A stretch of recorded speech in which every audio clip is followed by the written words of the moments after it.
ही सत्यकथा आहे प्रभू येशूंची, जे 2000 वर्षांपूर्वी होऊन गेले. आम्हाला कल्पना नाही मुलांनी ही सत्यकथा कशी शोधून काढली असेल येशूची ती, पण असं काहीतरी घडलं असेल.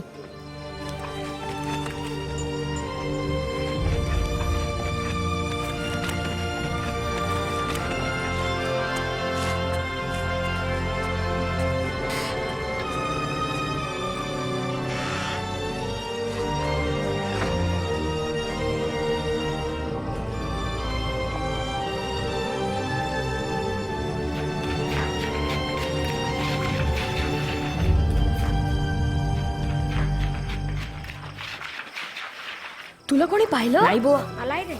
तुला? मला नाही वाटत. ठीक आहे, चला तर मग. तू म्हणतोस त्याची पर्वा नाही. मला खरंच वाटतं की येशूला परमेश्वरानेच पाठवलं. केवळ तो चमत्कार करतो म्हणून? त्या जादूच्या युक्त्या असतील. नाहीतर याचं स्पष्टीकरण काय? मी तेच म्हणतोय जोएल, स्पष्टीकरणाची गरजच नाही. असे चमत्कार फक्त परमेश्वरच करू शकतो. म्हणजे अंधारांना पुन्हा दृष्टी यावी तशी का? होय. अशा एकाही गोष्टीवर माझा विश्वास नाहीये. माझा आहे. सारा, तू काय करतेस इथे? मी माझ्या गाढवाला चारा घालायला विसरले आणि जेव्हा तुमचं येशूबद्दलचं बोलणं मी ऐकलं तेव्हा तुमचं बोलणं ऐकायला थांबले. तुला काय माहिती आहे येशू बद्दल? बरंच काही माहिती आहे. माझी आजी ओळखते त्याच्या आई मरियेला. तिने त्याच्याबद्दल सगळं सांगितलं मला, त्याचा जन्म कसा झाला आणि सारं काही. ती अद्भुत कथा आहे. मरिया नावाची तरुणी राहत होती नासरेथमध्ये. ती अविवाहित होती, पण तिचा विवाह निश्चित झाला होता योसेफाशी. एके दिवशी प्रभूने गॅब्रिएल नावाचा देवदूत पाठवला. हे मरिये, भिवू नकोस, कारण देवाची कृपा तुझ्यावर झाली आहे. तू गरोदर राहशील आणि तुला पुत्र होईल. त्याचे नाव तू येशू ठेव. हे कसं शक्य आहे, कारण मी कुमारी? पवित्र आत्मा तुझ्यावर येईल, त्यामुळे ते पवित्र बालक परात्पर देवाचा पुत्र म्हणवेल. त्याच्या राज्याचा कधीच अंत होणार नाही. देवदूतांना घाबरवलं का मरियाला? जर देवदूत माझ्याशी बोलला तर मी खरंच घाबरेन. मग पुढे काय झालं? नासरेतचे सर्व लोक हो ऐका. शासनकर्त्यांनी कायदा केला की सर्व लोकांनी आपापल्या जन्मगावी जाऊन नोंदणी करावी, म्हणजे काही पत्रकांवर नावानेची सही करायची. म्हणून सर्व लोकांनी आपापल्या मूळ तेव्हा योसेफ मरियेला आपल्या बरोबर बेथलेहेमला घेऊन गेला, जिथे त्याचा जन्म झाला होता. ते जेव्हा बेथलेहेमला पोचले तेव्हा साऱ्या गावात गर्दी झाली होती. उतार शाळेत जागाच नव्हती. योसेफला त्यांच्यासाठी जागा मिळू शकली ती फक्त गोठ्यात. म्हणजे यासारखी बरीचशी अशी. आणि त्या रात्री बाळ येशूचा जन्म झाला. तेथे काही मेंढपाळ राहत होते डोंगराच्या परिसरात. त्या गोठ्यापाशी ते आपले कळप राखीत होते. तेव्हा एकाएकी त्यांना देवदूत दिसला. आज तुमच्यासाठी दाविदाच्या गावात तारणारा जन्मला आहे. तोच ख्रिस्त प्रभू आहे. ते मेंढपाळ लगेच त्या बाळाला बघायला गेले. ते बाळ गव्हाणीत झोपलं होतं. विश्वास बसत नाही ना. बाळाला अशा पेटीत ठेवावं लागलं जी माझ्या गाढवांच्या चाऱ्याच्या पेटीसारखी होती.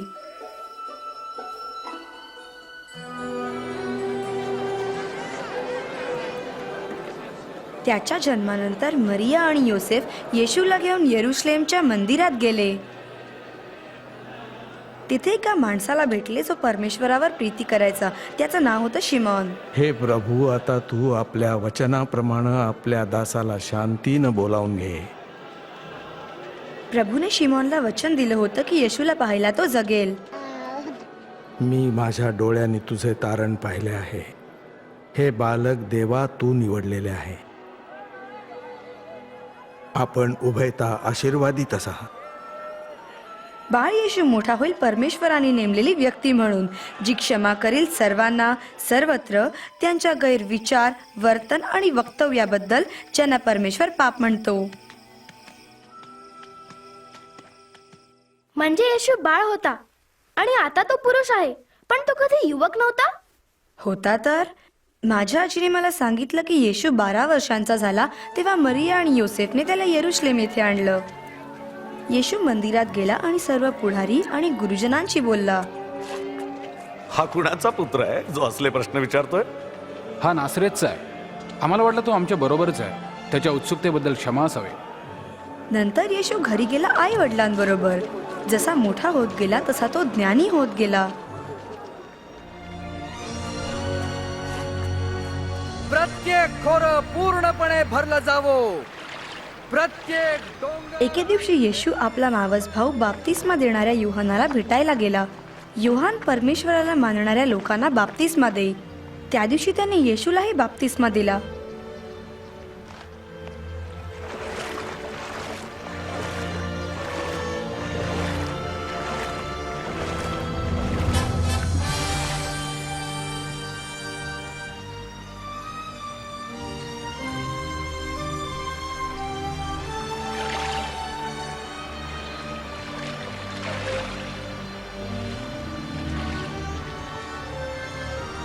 आणि तिथे जे लोक होते त्यांनी आकाशातून परमेश्वराचा आवाज ऐकला. परमेश्वर म्हणाला, तू माझा प्रिय पुत्र आहेस, तुझ्याविषयी मी संतुष्ट आहे. मग काय केलं त्याने?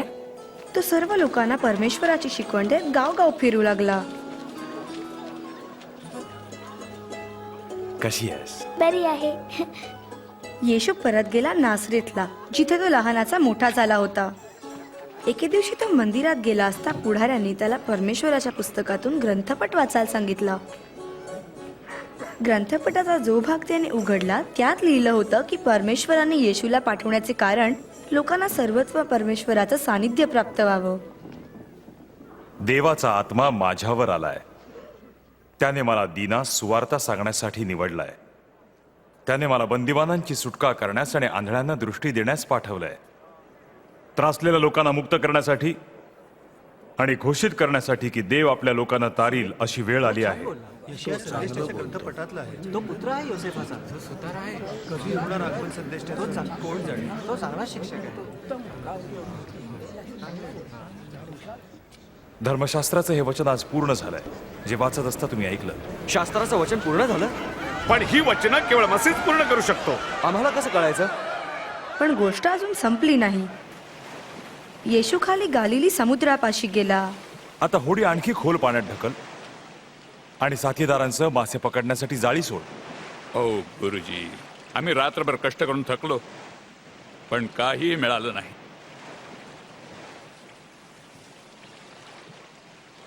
पण जर तुम्ही असं म्हणता तर मी पुन्हा जाळी टाकतो.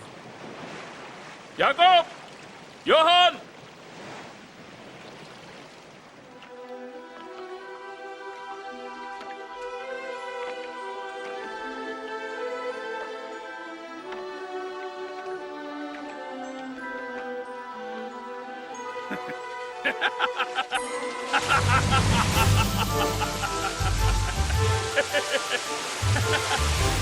याकोब, योहान, तुमच्या होड्या इकडे येणारे आम्हाला सहाय्य करा. लवकर या. आम्ही नाही येऊ शकत, आम्हाला पुष्कळ काम आहे. अरे या बाजूला जास्त लागू नको रे. जपून घे. विश्वास बसतो का रे? किती आहे मासे? किती मासे आहेत? 8 टाक. ह्या बाजूला नको, ह्या बाजूला नको रे. अरे भरपूर आले रे. जाळ पाटे. पुरे. अरे सावकाश.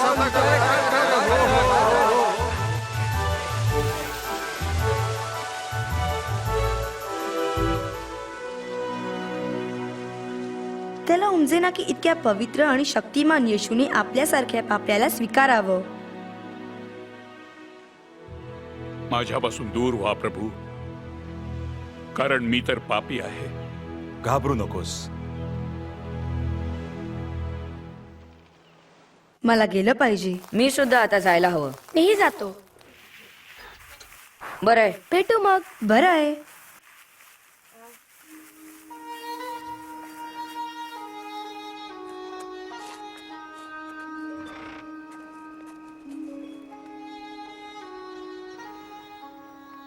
कुठे होतास तू बेन्यामीन? पुन्हा तुझ्या मित्रांच्या संगतीत? होय बाबा. तिथे कालेब होता? होय बाबा. तुला मी कित्येक वेळा सांगितलंय त्या मुलाबरोबर तू जास्त वेळ घालवू नकोस. पण बाबा, तुला माहित आहे त्या मुलाचा बाप त्या येशूच्या वेडपट कथांवर विश्वास ठेवतो. ते चुकीचं आहे का? आमचा विश्वास आहे की परमेश्वर समर्थ राजाला पाठविल.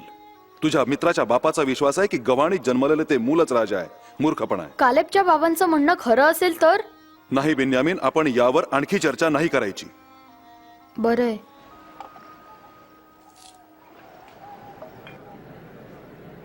दुष्ट आपला मार्ग सोडो आणि अधर्मी आपले विचार, आणि तो प्रभूकडे येवो, म्हणजे तो त्यावर दया करील आणि पूर्णपणे क्षमा करील. तुम्ही आनंदात असाल आणि शांतीने जगाल. ऐक, आज काय झालं ते ऐकेपर्यंत थांब, मी होते तिथे. येशू मंदिरात लोकांना परमेश्वराच्या प्रेमाची शिकवण देत होता. खूप गर्दी जमली होती आतल्या भागात, आणि लोकांची गर्दी बाहेरही वाट बघत होती. सर्वांना त्याला पाहायचं होतं. येशू, येशू, कृपा करून माझ्या एकुलत्या एक मुलीला वाचवा. प्रभू दया करा. अहो, ती फक्त 12 वर्षाची आहे आणि मरणास टेकली आहे. कृपया माझ्या बरोबर चला. याईर, मला दुःख आहे. गुरुजींना त्रास देऊ नको. येशू, तुमची मुलगी मरण पावली आहे. गुरुजींना त्रास देण्यात अर्थ नाही. भिवू नका, विश्वास मात्र धरा, म्हणजे ती बरी होईल. तू ऐकलंस तो काय म्हणाला ते? म्हणाला ती बरी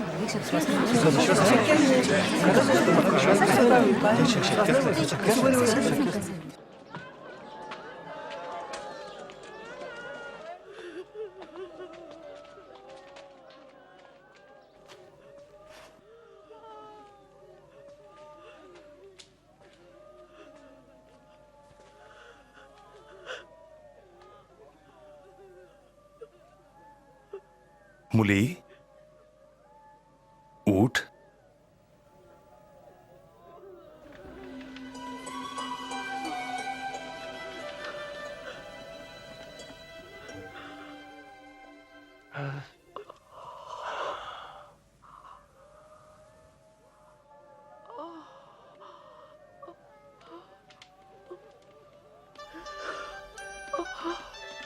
तिला काहीतरी खायला द्या. वा, असं खरंच घडलं? नक्कीच घडलं. तुला कळलंही नसतं ती आजारी होती ते. माझे बाबा म्हणतात की येशूचे मित्र फार वाईट गोष्टी करतात आणि ती पाप्यांची टोळी आहे. खरं आहे तू म्हणतोस ते, कारण येशू सर्वांवर प्रेम करतो, मग ते कुणी का असेनात. माझ्या बाबांनी मला मत्तय नावाच्या माणसाबद्दल सांगितलं, जो गावात येणाऱ्या लोकांकडून जकात वसूल करायचा.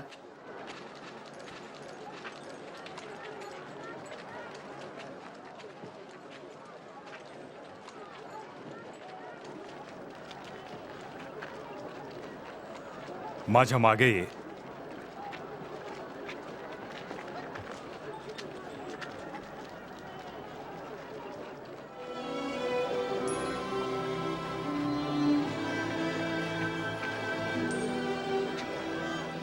मत्तय हा येशूने निवडलेल्या 12 शिष्यांपैकी एक होता.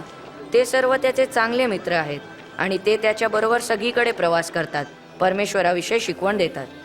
त्यात शिमोन आहे, ज्याला पेत्रही म्हणतात, पेत्रचा भाऊ आंद्रिया, याकोब, योहान, फिलिप, बर्थलमय, मत्तय, थोमा, आणखी एक याकोब, आणखी एक सिमोन, याकोबचा भाऊ यहुदा आणि यहुदा इस्करियोत. हे सारं तुला आठवतं कसं? तो अगदी हुशार आहे. तू तसं म्हणणारच, कारण तू मूर्ख आहेस. मी मूर्ख नाही. तुझ्या म्हातारा गाढवा इतकेच ती हुशार. माझी मैत्रीण आहे रे धटिंगणा. तू कोणाला धटिंगण म्हणतोस? तिला नको छळू. होय का? कोण अडवणार मला? तू? अरे सोडून दे ना, दाबून ठेव खाली. अरे सोडून, मारत त्याला, मार, मार, मार, मार. मुलं, सोडतोस काय? मार, मार. तू मारतच राहा.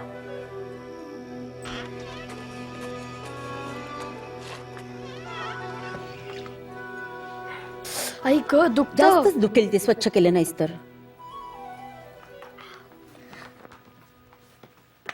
काय झालं? त्याचं भांडण झालं. तुला नाही विचारलं मिलिया. चुकले. कालेबशी माझं भांडण झालं. ते येशूबद्दल बोलत होते. तो आणि त्याचे मित्र साराच्या तबेल्यात भेटतात. मी तुम्हाला सांगितलं काही चांगलं होणार नाही येशूबद्दलच्या बोलण्यानं. तो आमचा राजा नाही, कधी होणारही नाही. पण बाबा, तो खरंच देवाचा पुत्र असू शकतो ना? पुरे झालं आता.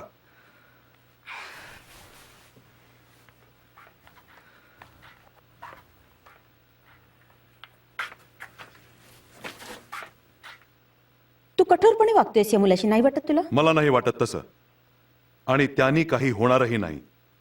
मी ऐकलं आहे की त्याच्या शिष्यांपैकी एक येशूशी द्रोह करणारा असू शकेल.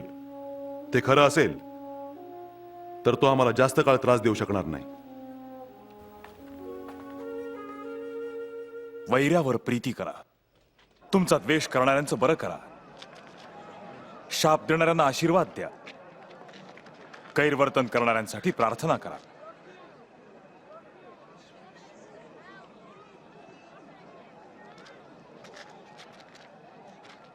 जो तुमच्या एका गालावर चपराक मारील त्याच्या पुढे दुसराही गाल करा.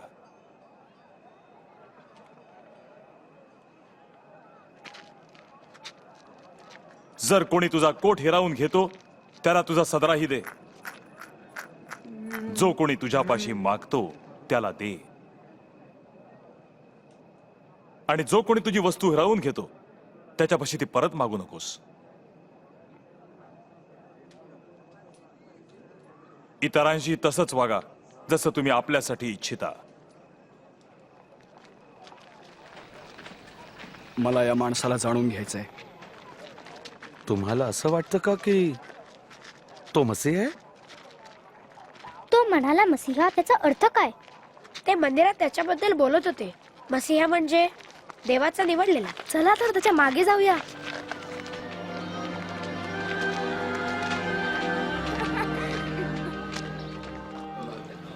जेवण छान आहे ना? तू ते चमत्कार पाहिलेस येशूने केलेले? विश्वास बसत नाही. त्याने मैत्री केली जकातदार आणि पापी लोकांबरोबर सुद्धा. इथे काय करते मला माहित नाही.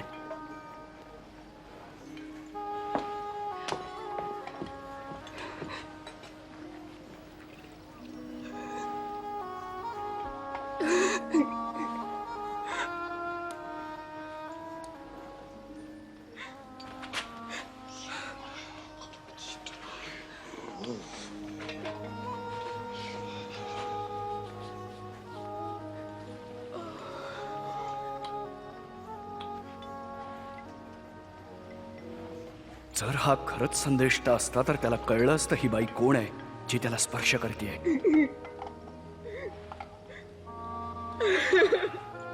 त्यानं जाणलं असतं ती किती पापी जीवन जगतीये. शिमॉन, मला माहिती आहे ती स्त्री कोण आहे. मला तुझ्याशी काही बोलायचं आहे. एका माणसाचे 2 कर्जदार होते, पैकी एकाला 500 आणि दुसऱ्याला 50 मोहरा देणं होतं. दोघंही कर्ज परत करू शकत नव्हते म्हणून त्या दोघांनाही माफ केलं. तर कोण त्याच्यावर अधिक प्रेम करील? मला वाटतं ज्याला अधिक माफ केलं तो. ठीक बोललास. या बाईला पाहतोयस ना? मी तुझ्या घरी आलो तेव्हा तू मला पाय धुण्यासाठी पाणी दिलं नाहीस, पण हिनं आपल्या अश्रूंनी माझे पाय भिजवून केसांनी ते पुसले. तू माझं चुंबन घेऊन स्वागत केलं नाही, पण मी आल्यापासून ही माझ्या पायाची चुंबनं घेते आहे. तू माझ्या डोक्याला तेल लावलं नाहीस, पण हिनं माझ्या पायाला अत्तर लावलं. मी तुम्हाला सांगतो, हिनं जे प्रेम दाखवलं ते सिद्ध करतं की तिची पुष्कळ पाप क्षमा झाली आहेत. ज्यांना थोडक्यांची क्षमा झाली ते थोडकीच प्रीती करतात.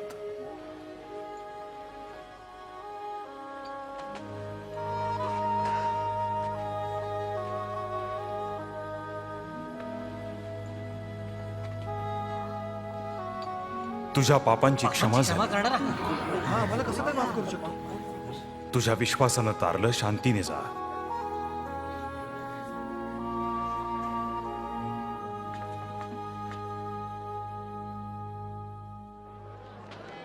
मला वर उचला ना.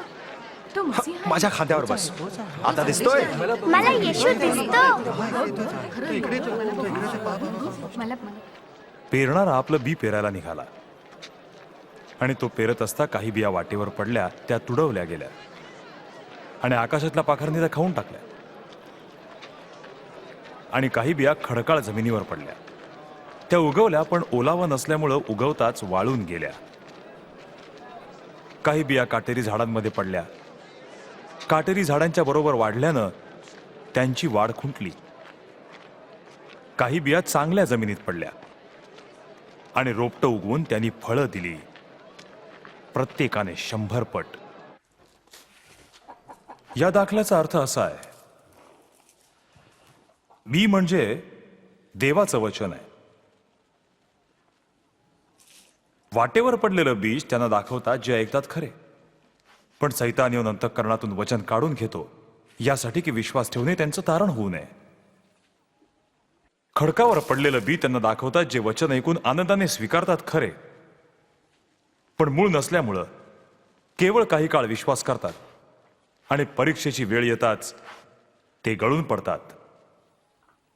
काटेरी झाडामध्ये पडलेलं बी त्यांना दर्शवतात जे ऐकतात, पण संसाराच्या चिंता, धन आणि विषय सुखानं घेरल्यानं वाढ खुंटते आणि ते कधीच परिपक्व होत नाहीत.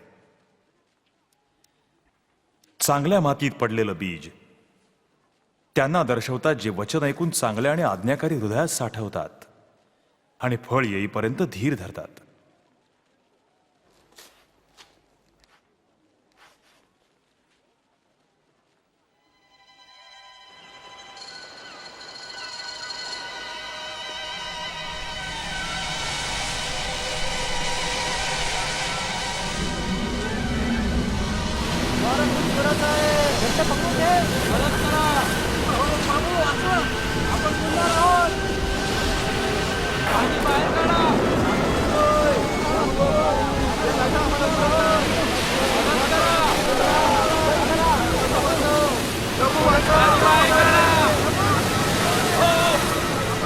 गुरुजी, गुरुजी, येशू, आपण सर्व मरणार आहोत. आपण लाटाने खेळलं गेलेलो आहोत. आम्हाला वाचवा प्रभू.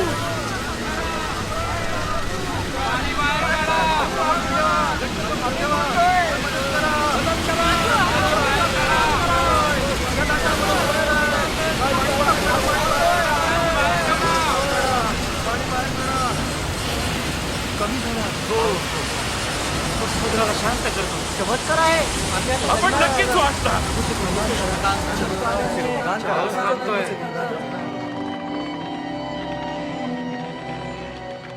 तुमचा विश्वास कुठे आहे?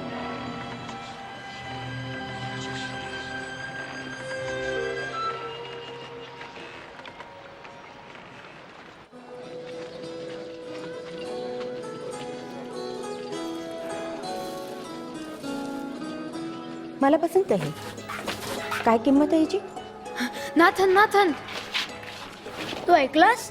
येशू येतोय. तू इथे येणार आहे? तो गावाबाहेर येणार आहे. आपल्याला जायला होय, हवं. जाऊया.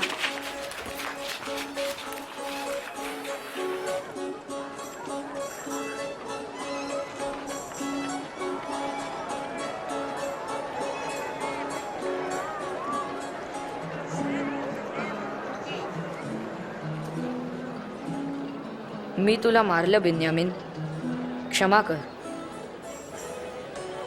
बर.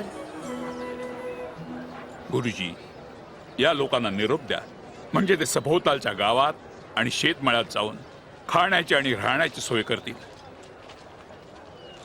तुम्हीच त्यांना खायला काहीतरी द्या. पण आमच्या जवळ 5 भाकरी आणि 2 मासे आहेत, एवढेच.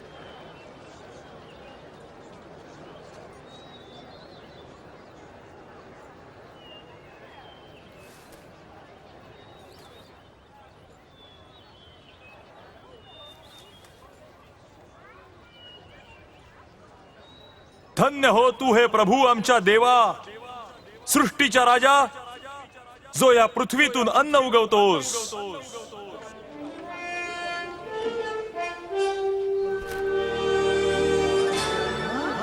हा तर चमत्कार आहे. अविश्वसनीय.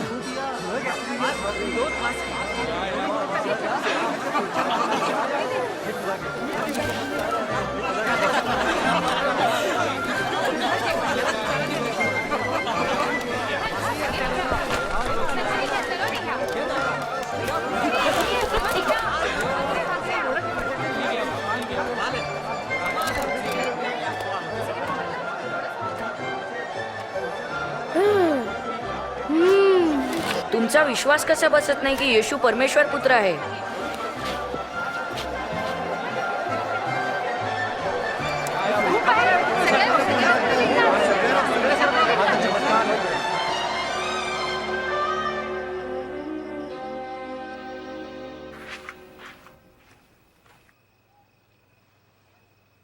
कुठे गेला होतास?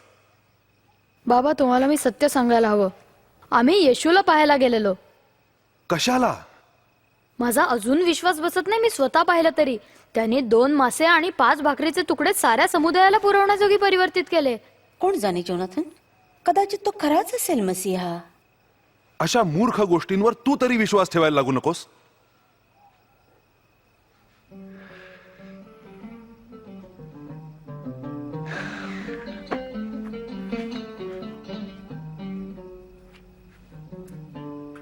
आम्ही काय करावं? धर्मशास्त्र काय म्हणतं, तुम्ही त्याचा काय अर्थ काढता? तू प्रभू तुझ्या देवावर पूर्ण हृदयाने, पूर्ण जीवाने, पूर्ण शक्तीने, पूर्ण मनाने प्रेम कर. शेजाऱ्यावर आपल्यासारखंच प्रेम कर. तू ठीक बोललास, हेच कर म्हणजे जगशील. माझा शेजारी कोण आहे? एकदा एक मनुष्य यरुशलेमहून यरिहोला जात असताना लुटारूंच्या हाती सापडला. त्याचं वस्त्र काढून मारलं आणि अर्धमेला टाकून निघून गेले. मग एक धर्मगुरू सहज त्या वाटेने जात होता. त्याने त्याला पाहून तो दुसऱ्या वाटेनं चालता झाला. तसंच एक याजक त्या ठिकाणी आला. तोही त्याला पाहून दुसऱ्या वाटेने चालता झाला. मग एक शोमरोनी त्या वाटेने चालला असता त्याला पाहून त्याला कळवळा आला. त्याने जवळ जाऊन त्याच्या जखमांवर तेल आणि द्राक्षरस लावून त्या बांधल्या आणि त्याला आपल्या गाढवावर बसवून उतारशाळेत आणलं आणि त्यांची काळजी घेतली. दुसऱ्या दिवशी त्याने 2 मोहरा काढून उतारशाळेच्या रक्षकाला देऊन म्हटलं, याची काळजी घ्या आणि ह्यापेक्षा जो काही अधिक खर्च कराल तो मी परत आल्यावर देईन. तर या तिघांपैकी कोणी त्या मनुष्याबाबत शेजार धर्म निभावला? ज्यानं दया केली तो. तर तूही तसंच कर. बालकाला माझ्याजवळ येऊ द्या, त्यास मनाई करू नका, कारण देवाचं राज्य त्यांच्यासारख्यांचंच आहे. मी तुम्हाला सांगतो, जो कोणी बालकाप्रमाणे देवाच्या राज्याचा स्वीकार करणार नाही त्याचा त्यात प्रवेश होणारच नाही. जो कोणी या बालकाचा माझ्या नावानं स्वीकार करतो तो माझा, आणि जो कोणी माझा तो मला पाठवणाऱ्याचा स्वीकार करतो. तुम्हामध्ये सर्वात लहान तोच सर्वात मोठा होय. भिक्षा गरीबाला द्या हो.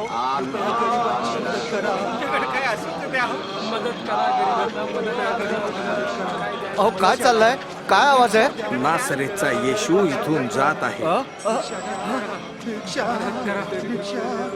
येशू, हे दाविदाचे पुत्र, माझ्यावर तुम्ही दया करा.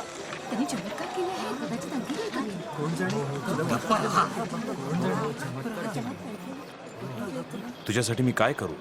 मला परत दृष्टी पाहिजे.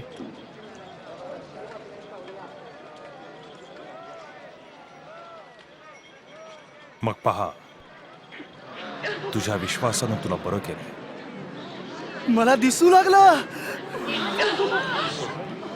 मला दिसू लागलं.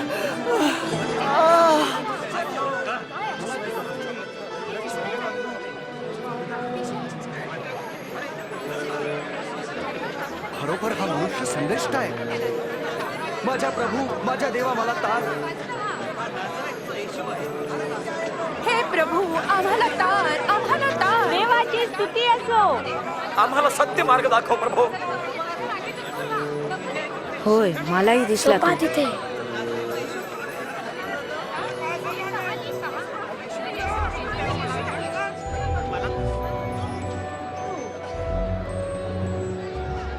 अरे तो माणूस झाडावर का चढतो आहे?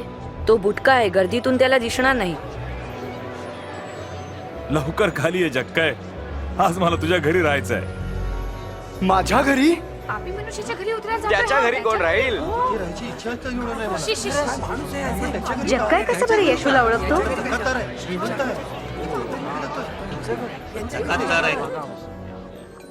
काय सुरेख चवदार. कृपया भाकर देते ना, भाकर. छान, छान, उत्तम आहे. सफरचंद उत्तम.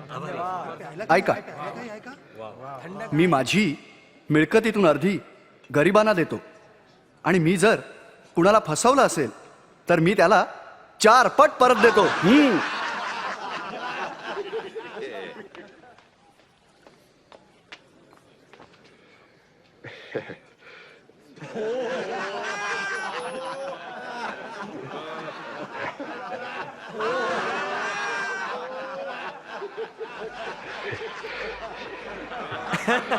माझा विश्वास बसत नाही. एक जकातदार पैसे परत देतो, अशक्य.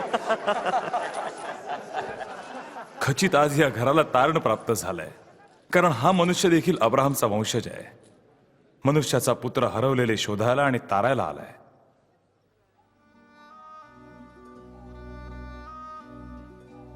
ऐका, आपण येरुशलेमला जात आहोत, जिथं मनुष्याच्या पुत्राविषयी संदेष्टांचा प्रत्येक लेख पूर्ण होणार आहे. त्याला परराष्ट्रीयांच्या हाती देण्यात येईल. ते त्याची थट्टा करतील, विटंबना करून त्याच्यावर थुंकतील, ते त्याला फटके मारतील आणि जीवे मारतील. पण तिसऱ्या दिवशी तो जिवंत उठेल.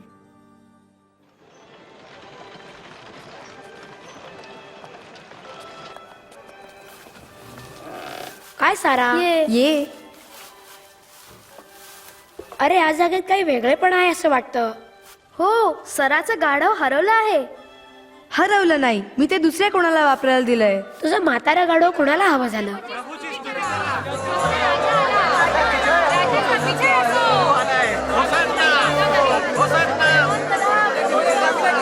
माझे डोळे बरे केले त्यांनी.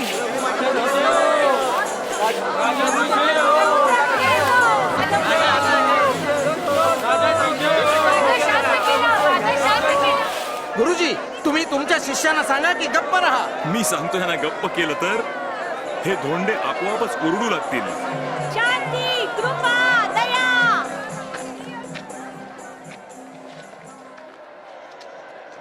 7, 8, 9, 10, 11, 12, 18, 19, 20, 21.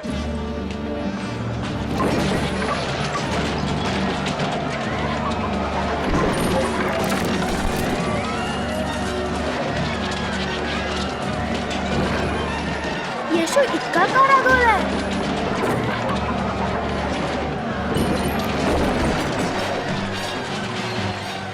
त्यांनी मंदिराचा बाजार करून टाकलाय प्रार्थनागृहाऐवजी. लिहिलंय, माझं घर प्रार्थनेचं घर होईल, पण तुम्ही त्याला लुटारूची गुहा केली आहे. माझा काळ थांबतोय, त्याला थांबवा.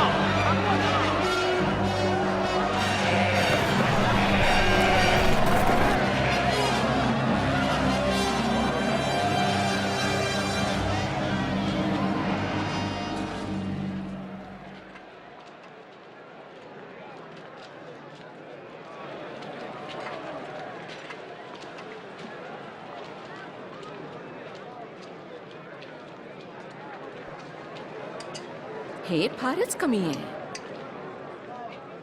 तू आणखी नाही देऊ शकत? मी सांगतो, ह्या गरीब विधवेनं सर्वात अधिक दान केलंय.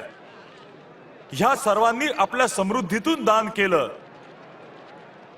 पण हिने तर इतकी गरीब असताही जीवनाची सर्व कमाईच दान केली आहे. गुरुजी, आपण जे काही बोलता शिकवता ते खरं आहे. आपण तोंड देखलं बोलत नाही हे आम्ही जाणतो, तर तुम्ही देवाच्या इच्छेविषयी सत्य शिकवा. तर सांगा, आम्ही कैसरला कर देणं हे आमच्या नियमाविरुद्ध आहे किंवा नाही? प्रभूजी, तो आपणास फसवू इच्छितोय. मला एक नाणं दाखवा. चांदीचं नाणं?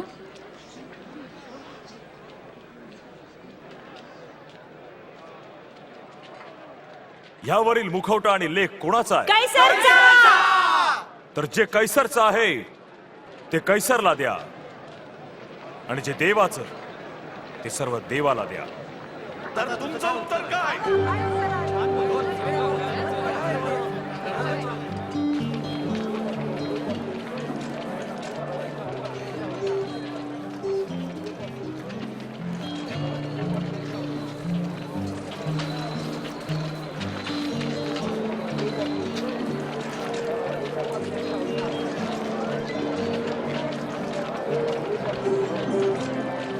अरे बघ, तिथे पेत्र आहे. काय करत असेल तुला वाटतं? वलांडण्यासाठी बेखमीर भाकरी विकत घेत असावा.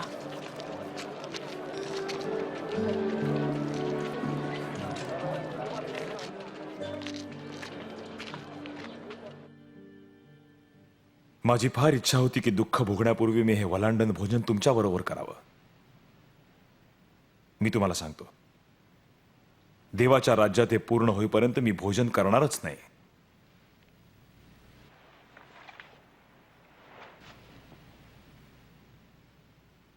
धन्य हो तू हे प्रभू आमच्या देवा, सृष्टीच्या राजा, जो तू द्राक्षवेलीतून फळं देतोस.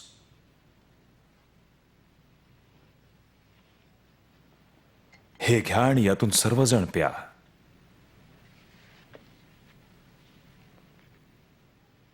धन्य हो तू हे प्रभू आमच्या देवा, सृष्टीच्या राजा, जो या धरतीतून अन्न उपजवतोस.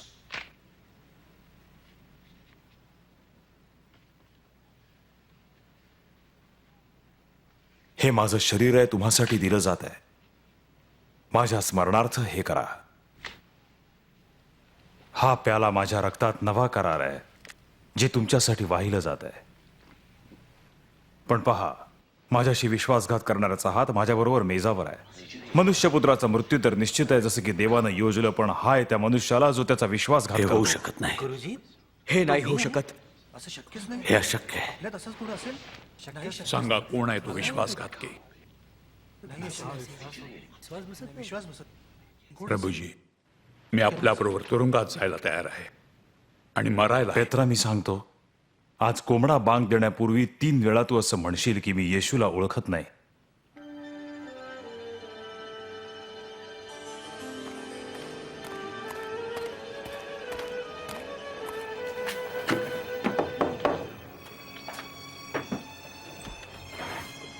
धर्मसभेचा निर्णय झालाय.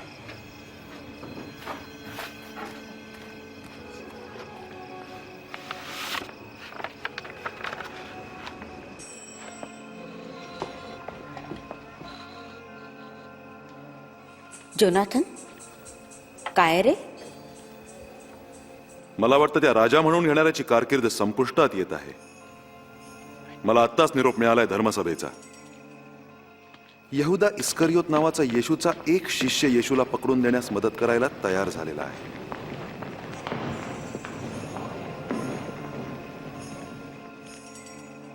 त्यांनी असलं काम करायला त्याला कसं काय पटवलं? जास्त काही नाही, फक्त 30 चांदीची नाणी. आज रात्री ते येशूला अटक करतील आणि तो निसटणार नाही याची काळजी घेतील.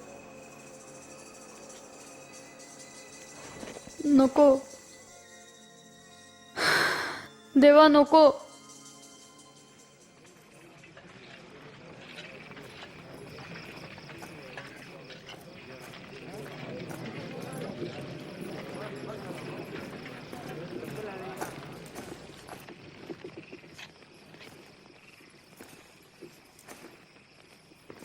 यहुदा,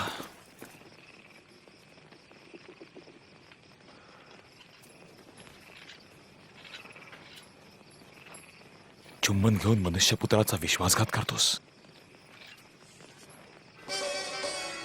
प्रभूजी, आम्ही तलवार चालवावी का? त्याला अटक करा. फार झालं.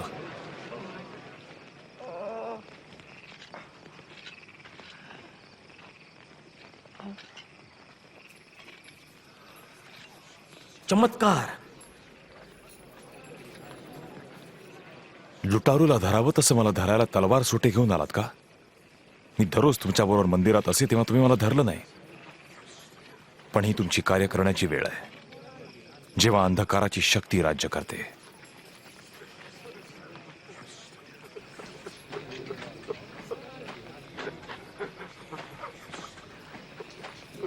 याला अटक करा.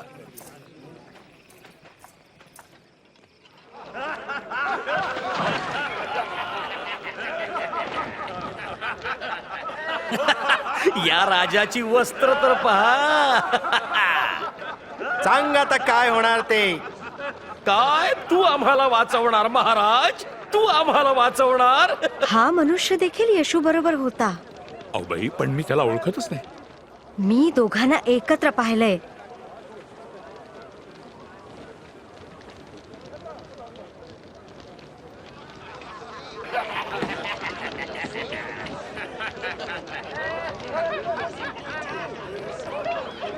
तूही त्यांच्यापैकीच एक आहेस.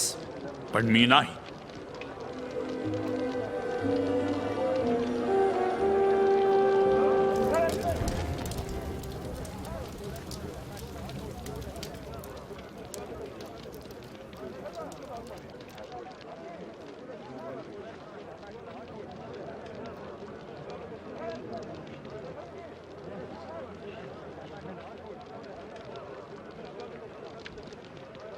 यात काही शंकाच नाही, हा माणूस येशू बरोबर होता, कारण हा गालिली पण आहे.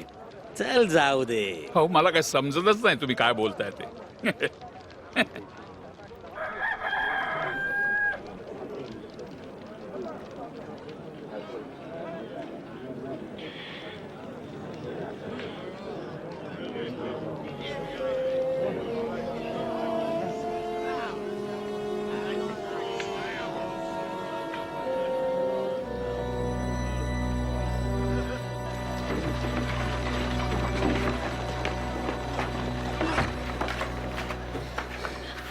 नाथन, नाथन, काय रे बाबा बिन्यामीन? येशू संकटात आहे, आपल्याला इतरांनाही जमवायला हवं.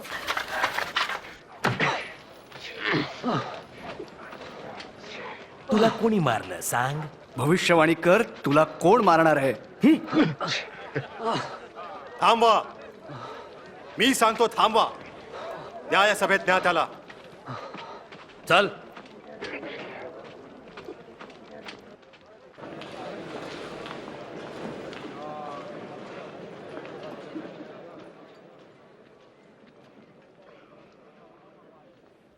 आम्हाला सांग, काय तू मसीहा आहेस? जर मी तुम्हाला सांगितलं तर तुम्ही विश्वास ठेवणार नाही, आणि मी प्रश्न केला तर तुम्ही उत्तर देणार नाही. पण आतापासून मनुष्यपुत्र सर्वसमर्थ देवाच्या उजवीकडे बसेल. तर काय तू देवाचा पुत्र आहेस? तुम्ही म्हणता मी आहे. अधिकार याला कोणी दिला? आपण सर्वांनी आपल्या कानाने ऐकलं ना तो काय म्हणतो ते?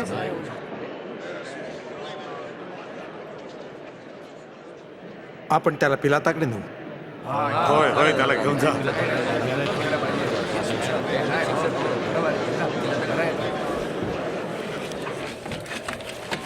ते येशूला देत आहेत सुभेदार पिलाताकडे. सुभेदार पिलात, तो तर साऱ्या रोमी राज्यकर्त्यात दुष्ट आहे. त्याने आतापर्यंत हजारो लोकांना लाकडी क्रुसावर टांगून जीवे मारला आहे.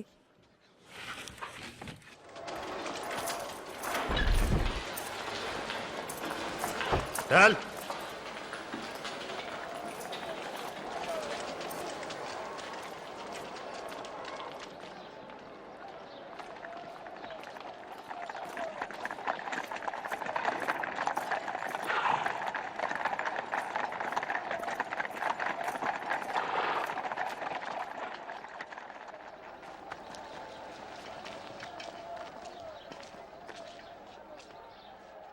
एवढ्या सकाळी सकाळी तुम्ही सर्व इथे कशाला आलात? आम्ही त्याला आमच्या लोकांना बहकवताना पाहिलंय. याने ना मंदिराच्या बाजारात खळबळ माजवली.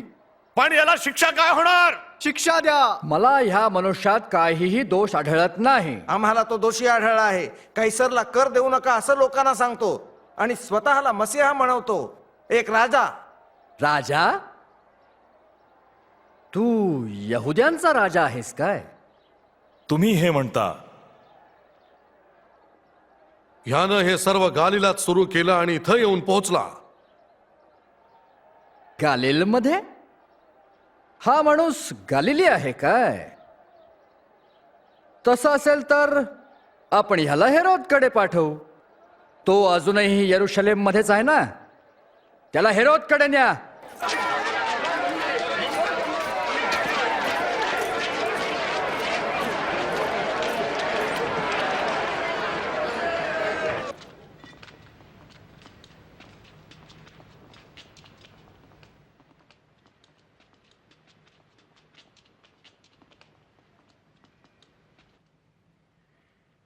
तू स्वतःला काय समजतोस?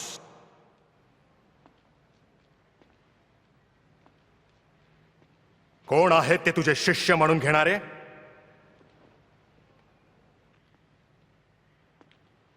लोक म्हणतात की तू चमत्कार करतोस म्हणे.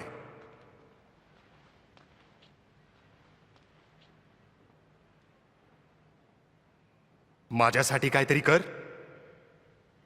महाराज, ह्यानं सर्व लोकांना बहकवलं आहे. हा स्वतःला राजा म्हणून घेतो. हा मनुष्य एक राजा?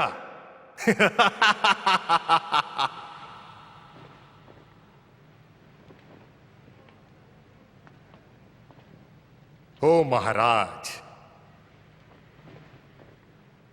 याला चोप द्या. याला पिलाताकडे न्या. हा त्याचा प्रांत आहे. यानं असं काहीही केलेलं नाही की त्याला मृत्यूदंड द्यावा, म्हणून मी त्याला फटके मारतो आणि मग सोडून देतो. आमच्यासाठी या सणात एका कैद्याला सोडावं म्हणून तू आमचा ऋणी आहेस. आमच्यासाठी बरब्बाला सोडा आणि याला शिक्षा करा. होय, आम्हाला बरब्बा हवा.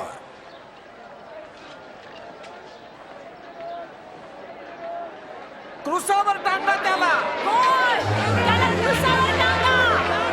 तू तू त्याला फटके मार.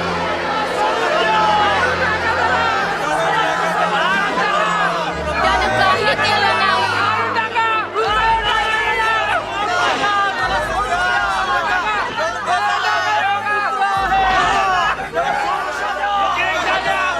त्यानं काही केलं नाही.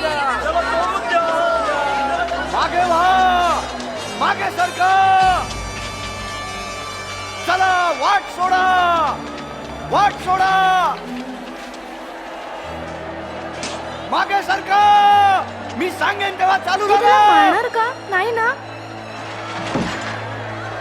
उभा राहा, उभा राहा. तुझं नाव काय? कुरेंचे शिमोन महाराज. या बाजूला ये.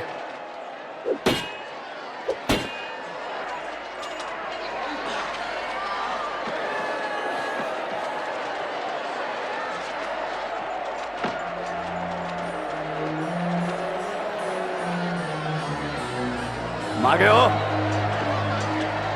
सोडा त्याला.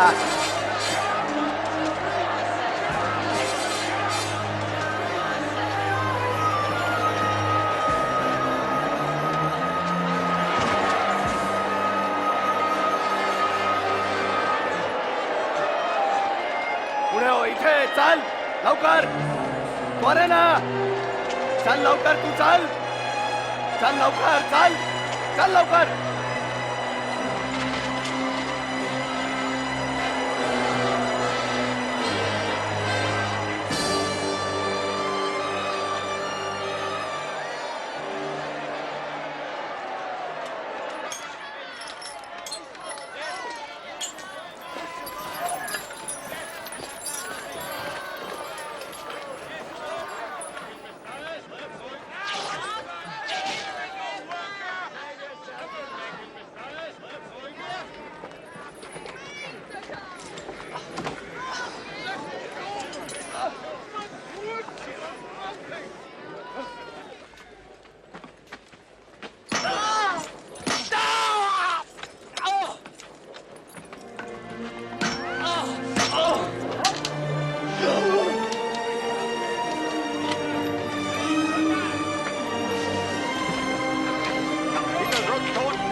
दोर सैल करा.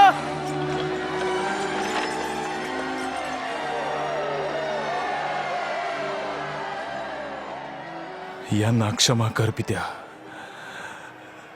त्यांना समजत नाहीये ते काय करतायत.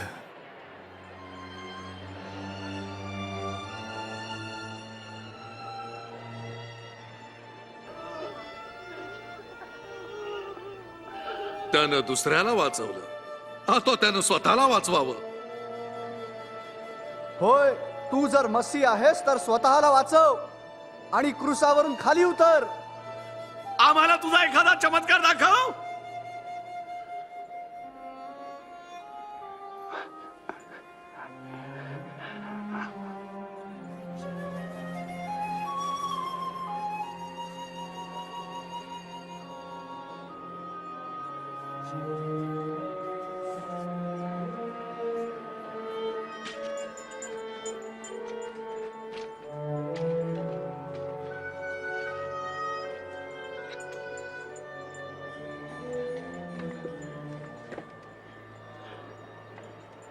ते जे लिहिलंय त्याचा अर्थ काय? लिहिलंय यहुद्यांचा राजा. येशू जर राजा आहे तर हे त्याला असं का करतात? मला माहित नाही.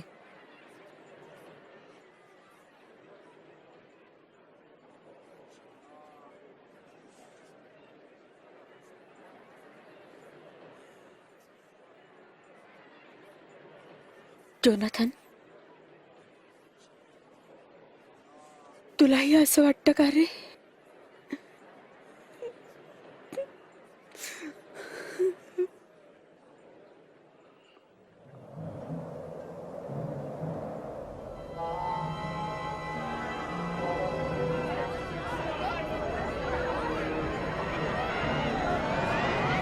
काय चाललंय?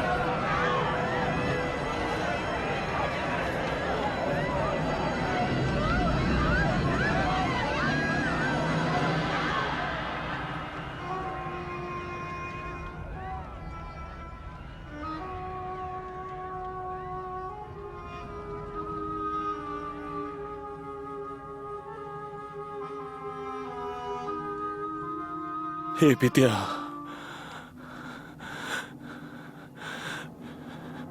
मी माझा आत्मा तुझ्या हातात सोपवतो.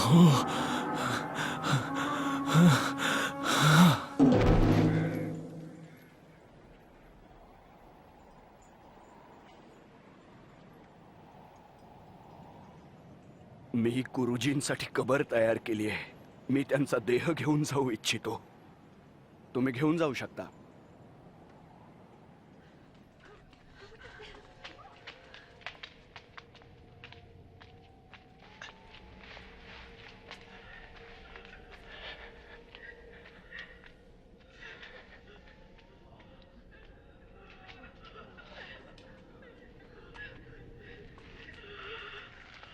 आम्ही सुगंधी द्रव्य आणि सुवासिक तेल प्रभूच्या देहासाठी आणली आहेत. मी मदत करतो, पण लवकर शब्बाताचा दिवस जवळ येतोय.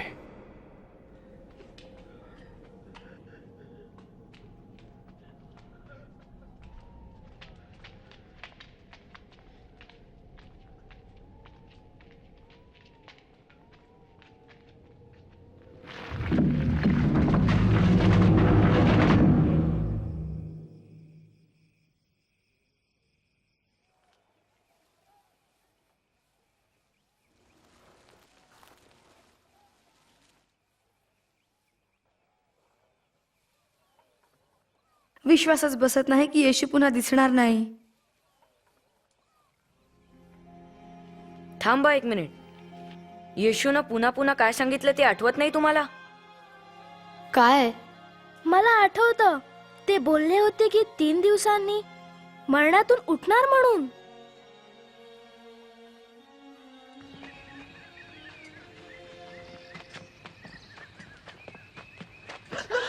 पहा, धूळ सरकवली आहे.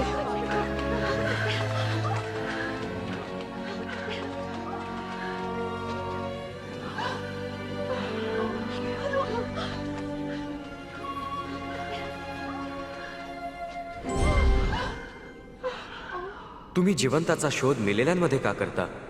तो इथे नाही तर उठला आहे. आठवण करा, गालिलात त्याने तुम्हाला काय सांगितलं. मनुष्याच्या पुत्राला पापी जनांकडे सोपवण्यात यावं, क्रुसावर मारण्यात यावं, पण 3ऱ्या दिवशी तो मरणातून उठेल.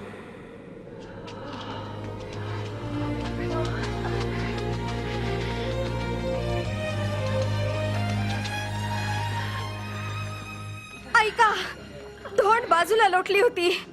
आम्ही आत गेलो तर येशूचं शरीर तिथे नव्हतं. तिथे नाही. आणि 2 माणसं आम्हाला दिसली, स्वर्गदूत चमकताना, सूर्य समान. आणि आम्हाला म्हटलं, तुम्ही जिवंताला मृतामध्ये का शोधता? हे खरं आहे. याचा अर्थ काय? खरं असेल का? विश्वास करा, विश्वास. आम्ही त्याला पाहिलं. तुम्हीही जाऊन पहा. कबर रिकामी होती आणि प्रभू तिथे नव्हता. तर आमच्यावर विश्वास ठेव.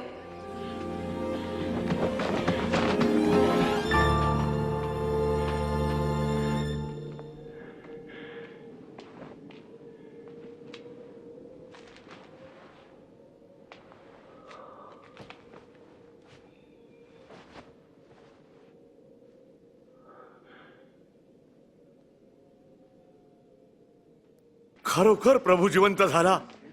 तो शिमोनाला दिसला.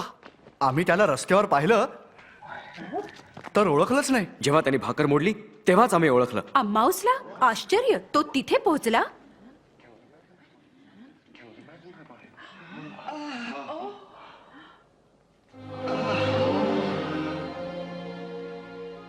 तुम्हाला शांती असो.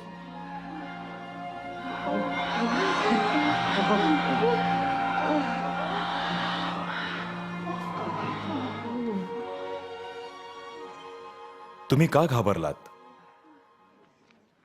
तुमच्या मनात शंका का येतात?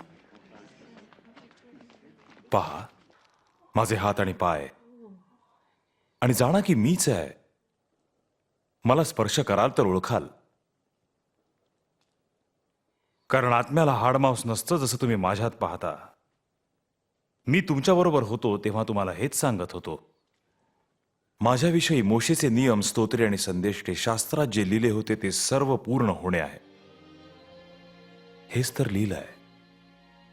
ख्रिस्ताने दुःख सोसावं, तिसरे दिवशी मरणातून जिवंत व्हावं आणि येरुशलेमपासून आरंभ करून सर्व राष्ट्रांना त्याच्या नावाने पश्चात्ताप आणि पापक्षमेचा संदेश घोषित करण्यात यावा. जेव्हा कालेबने मला प्रथम सांगितले की येशू देवाचा पुत्र आहे, विश्वास बसला नाही. पण नंतर येशूने केलेले अपूर्व चमत्कार पाहिले मी. त्याची शिकवण ऐकली परमेश्वर प्रेमाबद्दल. त्यांनी केलेला भयानक छळ पाहिला येशूचा. त्याला मारताना पाहिलं, त्याला क्रूसावर खेळवलेलं पाहिलं, त्याचा मृत्यू पाहिला. त्याचा देह खाली उतरवून त्याला घेऊन गेलेलं मी पाहिलं. पण मला वाटलं नाही की मी पुन्हा येशूला पाहीन. पण मग एक नवल घडलं. देवाचं वचन खरं झालं. त्याने वचन दिलं होतं की तो येशूला मरणातून उठवेल. त्याने हेही सांगितलं की जर आमचा विश्वास असेल येशू हा देवाचा पुत्र आहे आणि तो आमच्यासाठी मेला, तर सर्व काळ त्याच्याबरोबर राहू. आणि मला आनंद होतो, कारण मला हेच हवंय. वा, किती अद्भुत कथा. आणि ती खरी आहे.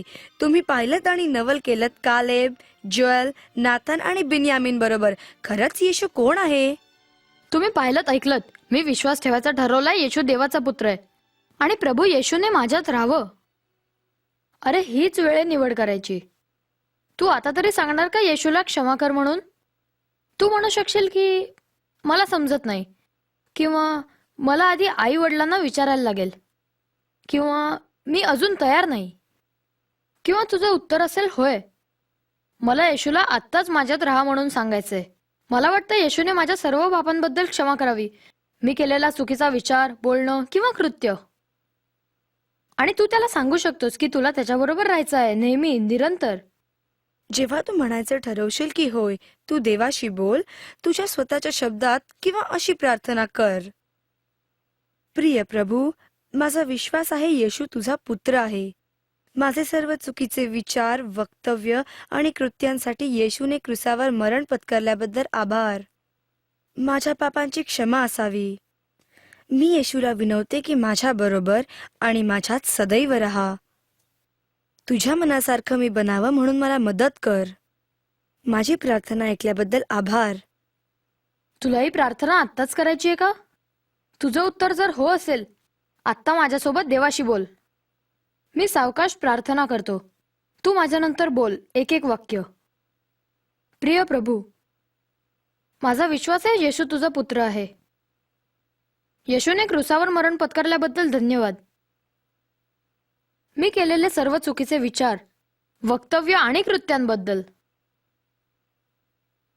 माझ्या पापांची क्षमा असावी. मी येशूला विनवतो की माझ्या बरोबर आणि माझ्यात सदैव राहा. तुझ्या मनासारखा माणूस मी बनावं म्हणून मदत कर. माझी प्रार्थना ऐकल्याबद्दल धन्यवाद. आमेन. प्रभूच्या वचनावर निष्ठा ठेव. त्याला तू आवडतोस, तो क्षमा करेल आणि सदैव तुझ्यात राहील. अशी प्रार्थना केलीस तर तू तुझ्या आई वडिलांसारख्यांना सांगू शकशील, किंवा तुझ्या आजाजीला किंवा मित्राला. तू तुझ्या आयुष्यातील अद्भुत यात्रा करायला निघाला आहेस.